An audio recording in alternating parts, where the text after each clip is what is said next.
के ना देख, रुक के ना देख, रुक के। अभी डाउनलोड करें तक ऐप।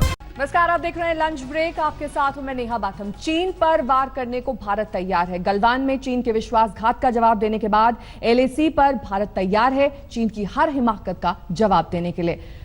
हम भारत की तैयारियों पर भी बात करेंगे, लेकिन पहले भारत और चीन से जुड़ी 3 अहम खबरें आपको बता दें। आर्मी चीफ आज 2 दिन के लिए दौरे पर पहुंच रहे हैं। वहां वो LAC के मौजूदा हालात का जायजा लेंगे। इस बीच खबर यह भी की है कि भारत और चीन में तनाव खत्म करने पर सहमति बन चुकी है। उधर चीन की अंतर्राष्ट्रीय घेराबंदी के लिए रक्षा मंत्री राजनाथ सिंह मॉस्को में रूसी नेताओं से मुलाकात कर रहे हैं। तमाम खबरों के बारे में आपको बताएंगे, लेकिन शुरुआत LAC से आ रही एक बड़ी खबर के साथ करेंगे। कल भारत और चीन के बीच सैन्य कमांडर स्तर की मैराथन बातचीत में चीन के तेवर ढीले नजर आए। टकराव खत्म करने के लिए चीन अपनी सेना वापस पीछे हटाने पर राजी हो गया है। सूत्रों के जरिए जो जानकारी सामने आई है उसके मुताबिक मालदो में कल दोनों देश के सैन्य कमांडर्स के बीच हुई 11 घंटे की मैराथन बातचीत में तनाव कम करने पर सहमति बन गई है, लेकिन तनाव घटाने के लिए दोनों देश की सेना मौजूदा स्थिति से कैसे पीछे हटेगी, इसका रास्ता तलाशा जाएगा। LAC से तोपखाना और सैनिक साजो सामान को भी पीछे हटाने पर सहमति बन चुकी है। सूत्रों का कहना है कि बातचीत बेहद सकारात्मक और अच्छे माहौल में हुई है। चीन ने बातचीत के जरिए विवाद सुलझाने पर सहमति जाहिर की। हालांकि अभी यह कहना जल्दबाजी होगा कि चीन के तेवर बदले हैं या फिर इसकी ये कोई नई चाल है, क्योंकि 6 जून को भी चीन इन बिंदुओं पर राजी हो चुका था, लेकिन फिर भी गलवान में जो कुछ हुआ वो सबने देखा है। बड़ा सवाल यह है कि ये चीन की चाल है या फिर वास्तव में चीन का रुख नरम पड़ गया है। इस बीच आर्मी चीफ ले पहुंचने वाले हैं। देखिए LAC का ताजा हाल। सन्नाटे को चीरते हुए हिंदुस्तान के वायुवीर आसमान से हुंकार भर रहे हैं। ये चीन को साफ साफ संदेश है कि वो अपनी हिमाकत से बाज आए। नहीं तो गलवान में तो सिर्फ ट्रेलर दिखाया था, अब कोई गुस्ताखी की तो पूरी फिल्म दिखा देंगे। ऐसा सबक मिलेगा कि ताउम्र याद रहेगा। आसमान से लेकर जमीन तक पर भारत की निगहबानी लगातार कायम है। भारत ने कहीं पर कोई ढिलाई नहीं छोड़ी है। आसमानी आंखें भी लगातार लगी हुई हैं, वहां पर भी तैयारियां लगातार चल रही हैं। और जहां तक सरहद का सवाल है, लाइन ऑफ एक्चुअल कंट्रोल का सवाल है, वहां पर हमारे सैनिक लगातार मुस्तैदी से तैनात हैं। जितने चीनी सैनिक, उसके सामने उतने भारतीय सैनिक लगे हुए हैं। खासकर गलवान घाटी, जहां पर तनाव बिल्कुल भी कम नहीं हुआ है। हालांकि लगातार बातचीत वहां पर भी चल रही है और पेंगोंग सो जहां पर एक नया बिल्डअप भी देखा जा रहा है। गलवान में विश्वासघात पर हिंदुस्तान के शूरवीरों ने चीनी सैनिकों को ऐसा सबक सिखाया कि वो बातचीत के लिए गिड़गिड़ाहट पर उतर आया। हालांकि बातचीत की मेज पर आते ही चीनी सेना के आग्रह पर मोल्डो में कल करीब 11 घंटे तक हुई सैन्य कमांडरों की बैठक को लेकर सूत्रों का कहना है कि बातचीत सकारात्मक और सौहार्दपूर्ण माहौल में हुई। बातचीत में परस्पर सहमति बनी कि तनाव को कम किया जाए। पूर्वी लद्दाख इलाके के तनाव वाले तमाम इलाकों से टकराव कैसे खत्म किया जाए, इसके तरीकों पर भी बात हुई। हालांकि भारत ने बातचीत के दौरान साफ कर दिया कि LAC पर चीन पहले की स्थिति बहाल करे, यानी चीन की सेना 5 मई से पहले वाली स्थिति पर लौट जाए। यही नहीं, चीन LAC के पास बनाए सभी निर्माणों को खत्म करे। बताया जाता है कि दोनों पक्ष शांतिपूर्ण तरीके से मसला सुलझाने पर राजी हुए। ऐसी अटकलें थी कि आज फिर बातचीत का सिलसिला बढ़ सकता है, लेकिन सूत्रों ने अब साफ कर दिया है कि आज कोई बातचीत नहीं होगी। बहुत जरूरी है ये समझना कि नतीजे के हिसाब से हर एक बातचीत को नहीं आंका जा सकता है, क्योंकि अभी बहुत सारी चीजें भारत की तरफ से की जा रही हैं। चीन पहले हामी भर देता है, लेकिन उस पर अमल नहीं करता है। चीन ने कह दिया था कि वो पीछे हटने को तैयार है गलवान घाटी में, जिसे लेकर वो गतिरोध शुरू हुआ था और हिंसात्मक टकराव में हमें नजर आया था। अभी भारत एक बार फिर कह रहा है कि आप जो पहले की स्थिति थी उस पर वापस चले जाइए, बिल्कुल भी अतिक्रमण की कोशिश न कीजिए। LAC के आसपास जो विवादित, जो परसेप्शन के हिसाब से भी विवाद जहां पर है वहां पर न रहिए। इस तरह की बातचीत लगातार चीन से चल रही है। देखना है कि चीन हाँ तो करता है, लेकिन अमल कब करता है। ऐसे में भारत के थल सेना अध्यक्ष का लद्दाख दौरा भी बहुत अहम हो जाता है। मौजूदा माहौल को देखते हुए आर्मी चीफ MN नरवणे का दौरा बेहद अहम है। सूत्रों के मुताबिक 14वीं कोर के commander lieutenant general Harinder Singh और लेह स्थित 3 इन्फेंट्री डिवीजन के commander major general Abhijit Bapat army chief को सबसे पहले हालात की जानकारी देंगे। इसके बाद तीनों अस्पताल जाकर उन जवानों से मुलाकात करेंगे जो गलवान वैली में हुई हिंसक झड़प में जख्मी हुए थे। आर्मी चीफ यहां लद्दाख के युवा सांसद जामयांग सेरिंग नामग्याल से भी मुलाकात करेंगे।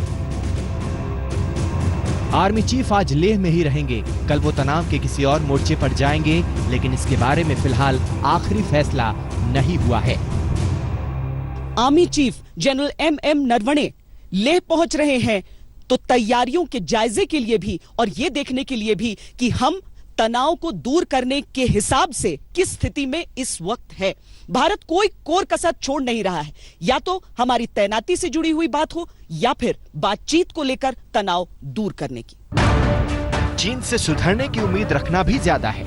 चीनी सैनिकों की गुस्ताखी के इस नए वीडियो को देखिए, आपको मालूम चल जाएगा कि चीन किस हद तक गिर गया है। ये वीडियो सिक्किम के पास LAC का बताया जा रहा है। वीडियो में चीन के सैनिक भारतीय सैनिकों के साथ धक्का मुक्की करते दिख रही हैं। सैनिकों के मुंह पर मास्क लगे हुए हैं। इससे ऐसा लगता है कि ये वीडियो और एस जयशंकर इस वक्त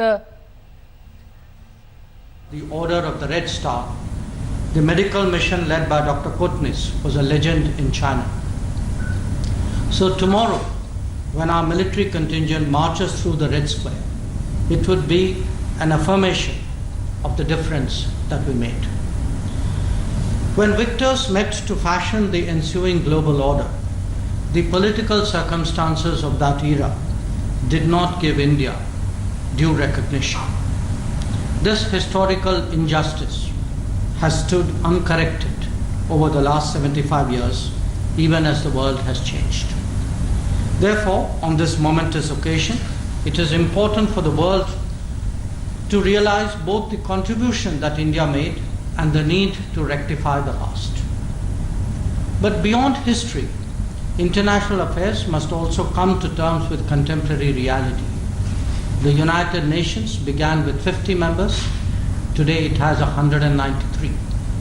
Surely its decision making cannot continue to be in denial of this fact. We, the RIC countries, have been active participants in shaping the global agenda. It is India's hope that we will also now converge on the value of reformed multilateralism. Excellencies, this special meeting reiterates our belief in the time-tested principles of international relations. But the challenge today is not just one of concepts and norms, but equally of their practice. The leading voices of the world must be exemplars in every way, respecting international law, recognizing the legitimate interests of partners, supporting multilateralism, and promoting common good are the only way to build a durable world order. I thank Russia for convening this meeting, and I look forward to our further discussions.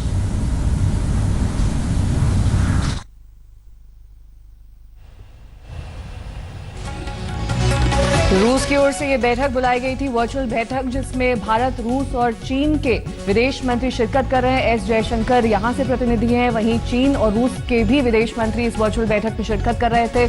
अब से कुछ ही देर पहले आपने S Jaishankar को सुना। सैन्य commanders के स्तर पर बातचीत तो सकारात्मक रही, लेकिन अभी लंबा रास्ता तय करना बाकी है। ये चीन है और उस पर यकीन करना मुश्किल है। चीन के बार बार बदलते रुख को देखते हुए ही भारत ने अपनी तैयारी पुख्ता कर रखी है। चीन की हर हिमाकत का जवाब देने के लिए भारत तैयार है। सुखोई 30S अपाचे हेलीकॉप्टर है तैयार। चिनूक की चौकड़ी में फंस जाएगा ड्रैगन। सरहद पर सेना ने बिछाए जाल। पर पूरी तैयारी है। चीन की हिमाकत का पूरा हिसाब होगा। पूर्वी लद्दाख में चीन को सबक सिखाने की खुली छूट भारतीय सेना को मिल गई है। भारत के वीर जवान भी ईंट का जवाब पत्थर से देने के लिए तैयार हैं। In spite of unacceptable Chinese action after agreements reached during military talks and resultant loss of life, all efforts are underway to ensure that the current situation at LAC is resolved peacefully. But it should be very clear that we are well prepared. सरहद पर अपने हिस्से के जर्रे जर्रे की हिफाजत के लिए हिंदुस्तान के रणबांकुरे ऐसे ही गरज रही हैं। गलवान नाला इलाके में 15 जून को चीनी सेना के साथ खूनी भिड़ंत के बाद अब भारतीय सेना ने अपनी रणनीति में बदलाव करते हुए चीनी सेना के साथ आक्रामक रुख अपना लिया है। दिल्ली में सेना प्रमुख जनरल मनोज मुकुंद नरवणे ने आर्मी कमांडरों के साथ बैठक की, तो वहीं सरहद पर चीनी सेना के साथ बैठक के दौरान भारतीय सेना ने साफ कर दिया कि चीन को मई 2020 की स्थिति में वापस लौटना होगा। मतलब साफ है, अब भारतीय सेना चीनी सेना को उसी की भाषा में मुंहतोड़ जवाब देने के लिए तैयार। रूस जाने से पहले रक्षा मंत्री राजनाथ सिंह ने chief of defence staff Bipin Rawat और तीनों सेनाओं के प्रमुखों के साथ बैठक की थी। बैठक में चीन को ईंट का जवाब पत्थर से रणनीति बन गई। उस बैठक के बाद आज तक को मिली एक्सक्लूसिव जानकारी के मुताबिक चीन के साथ लगने वाली 3500 किलोमीटर लंबी सरहद पर सेना की मुस्तैदी बनाई रखी जाएगी। साथ ही सेना को दुश्मन के खिलाफ एक्शन करने की खुली छूट होगी। चीन के किसी भी आक्रामक रवैये का सेना मुंहतोड़ जवाब देगी। ग्राउंड जीरो के हालात के मुताबिक सेना खुद ही कोई फैसला करने के लिए स्वतंत्र है। इस बैठक के बाद चीनी सीमा से लगे इलाकों में लगातार सेना के विमानों की गड़गड़ाहट सुनी जा रही है। गलवान घाटी में पेट्रोलिंग पॉइंट 14 पर चीन की नजर है। चीनी सेना LAC पर आर्टिलरी और टैंक के साथ मौजूद है, तो हमारी सेना करारा जवाब देने को मचल रही है। दूसरा मोर्चा पैंगोंग त्सो झील के पास बने फिंगर पॉइंट है, जिनमें फिंगर 4 पर चीन की धूर्त सेना के सामने हमारे जांबाज डटे हैं। भारतीय सेना बड़ी तत्परता से चाहे उत्तर सिक्किम का नकुला हो या लद्दाख का गलवान, चीनी सेना के साथ लोहा ले रही है और चीनी सेना को निरंतर पीछे खदेड़ रही है।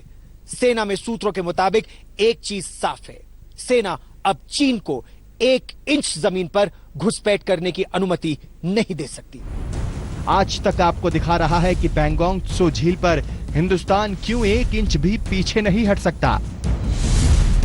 करीब 134 किलोमीटर लंबा पैंगोंग त्सो झील पूर्वी लद्दाख में बॉर्डर के पास भारत की सबसे बड़ी झील है। इसके उत्तर तरफ का इलाका चीन के पास है, जबकि दक्षिण तरफ का हिस्सा भारत के पास है।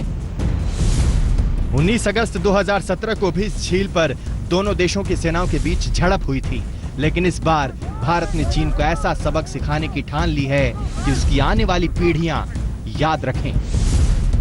हिंदुस्तान ने तय कर लिया है कि चीन अगर बात से मान जाए तो सही, नहीं तो फौजी घात भी हिंदुस्तान को आता है। लेह में श्वेता सिंह और गौरव सावंत के साथ मंजीत नेगी, दिल्ली आज तक। LAC पर भारत चीन के सैन्य कमांडर्स की बैठक में टकराव करने पर तो सहमति बन गई है, लेकिन दिल्ली में सियासी तौर पर युद्ध विराम की सहमति नहीं बन पाई है। आज भी राहुल गांधी ने ट्वीट के जरिए सरकार पर निशाना साधा। राहुल गांधी ने अपने पिता राजीव गांधी की खींची गई एक तस्वीर साझा करते हुए ट्वीट किया कि चीनी आक्रमण के खिलाफ हम एकजुट खड़े हुए हैं। क्या भारतीय जमीन पर चीन ने कब्जा किया है, ये सवाल राहुल गांधी की ओर से। वहीं राहुल गांधी के इस हमले का जवाब देते हुए बीजेपी अध्यक्ष JP नड्डा ने पलटवार करते हुए चीनी कम्युनिस्ट पार्टी के साथ कांग्रेस के करार पर सवाल उठाए। नड्डा ने कहा कि संकट के समय राहुल गांधी देश को विभाजित और सेना को हतोत्साहित करने की कोशिश कर रहे हैं। नमस्कार, मैं हूं अंजना ओम कश्यप। हमें उम्मीद है ये वीडियो आपको पसंद आया होगा। लेटेस्ट खबरों के लिए यूं ही देखते रहिए आज तक, और इस वीडियो के पसंद आने पर लाइक, शेयर एंड सब्सक्राइब करना ना भूलें।